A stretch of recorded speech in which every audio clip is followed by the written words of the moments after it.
नमस्कार. आज आपण एक नवीन रेसिपी व्हिडिओ पाहणार आहोत. उपवासासाठी साबुदाण्याचे वडे. साबुदाण्याचे वडे करण्यासाठी सर्वप्रथम साबुदाणे स्वच्छ धुवून ते वडे करण्याच्या आधी 5 ते 6 तास भिजत घालायचे आहेत.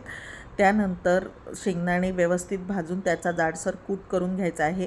यामध्ये मी बाइंडिंगसाठी वरयाच्या तांदळाचं पीठ वापरणार आहे. यासाठी वरयाचे तांदूळ भाजून त्याचं मिक्सरला बारीक असं पीठ दळून घ्यायचं आहे.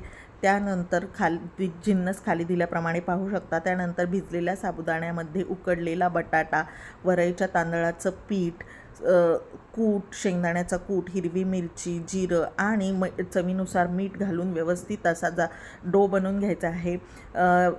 वरयाच्या तांदळामुळे व्यवस्थित असं बाइंडिंग होतं. त्यानंतर तेल तापायला ठेवून तेल तापल्यानंतर तेल जास्तही तापलेलं नसावं, नाही तर वडे वरतून भाजले जातात आणि आतून कच्चे राहतात. वरयाच्या तांदळामुळे वडे छान फुगतात आणि आतून व्यवस्थित तळले जातात. कसा वाटला व्हिडिओ?